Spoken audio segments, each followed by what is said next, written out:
Kalau kita pandang Kristus, kita pandang yang harusnya ada di sana adalah saudara saya, maka kita pasti dimampukan untuk mengampuni.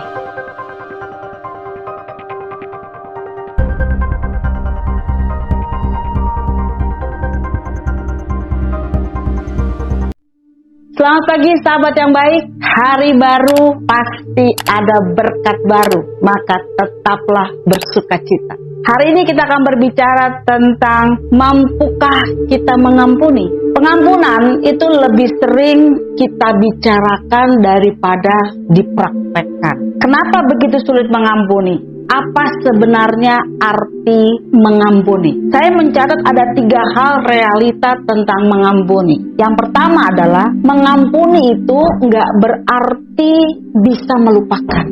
Maksudnya bagaimana? Saat kita mengampuni, itu nggak berarti bahwa konsekuensi menyakitkan yang pernah ada itu langsung hilang. Ini sulit, nggak bisa alami, otomatis hilang begitu aja. Itu kenyataannya. Yang kedua adalah mengampuni bukan berarti kita mendapat keadilan. Maksudnya begini, selain kita sulit mengampuni, pada saat tindakan yang kita lakukan mengampuni orang lain itu, sebenarnya kita nggak mendapat keadilan karena kita nggak mampu balas.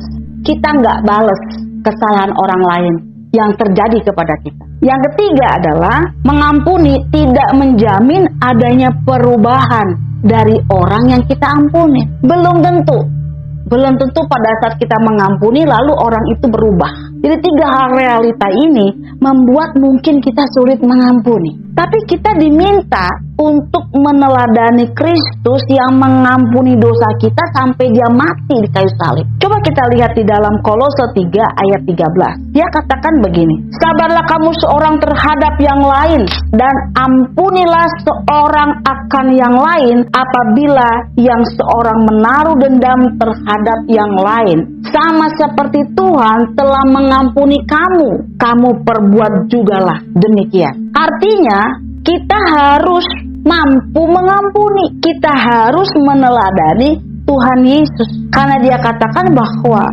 pada saat kita mengampuni, maka kita sesungguhnya mendapatkan anugerah. Dari firman Tuhan ini, kita betul-betul melihat bahwa ada harga yang harus dibayar untuk sebuah pengampunan. Lalu bagaimana? Bagaimana caranya kalau kita masih sulit mengampuni, padahal kita sudah mendapatkan pengertian ini? Sahabat yang baik, kita harus bisa mengubah cara kita memandang kesalahan kita terhadap kesalahan orang lain kepada kita. Kalau kita nggak ubah, kita merasa bahwa kesalahan orang lain jauh lebih besar daripada kesalahan kita, dan kita nggak pandang salib Yesus, kita nggak mampu mengampuni. Seringkali kita menemukan bahwa kita sulit mengampuni karena kita sering membanding-bandingkan.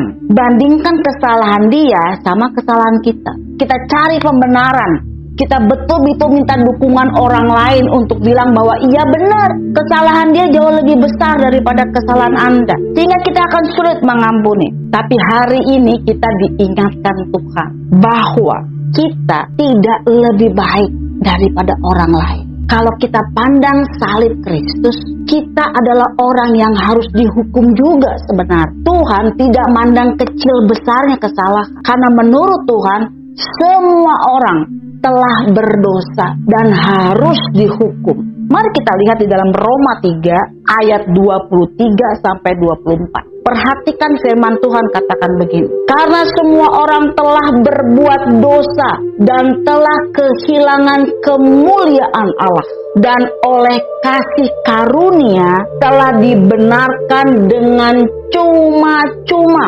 karena penebusan dalam Kristus Yesus. Bayangkan, firman Tuhan katakan semua orang tanpa terkecuali, apakah Anda yang berbuat salah atau Anda yang diampuni. Semua orang telah berbuat dosa dan Anda dibenarkan cuma-cuma karena anugerah. Jadi benarlah dikatakan bahwa apakah kita mampu mengampuni? Kalau kita pandang Kristus, kita pandang yang harusnya ada di sana adalah saudara saya, maka kita pasti dimampukan untuk mengampuni. Sahabat yang baik, pengampunan mampu kita lakukan dimulai dari pengertian bahwa kita juga harusnya dihukum karena pelanggaran kita. Tapi sekali lagi, karena anugerah Tuhan Yesus dengan darahnya, kita saudara dan saya diampuni. Mari kita mengampuni mulai saat ini.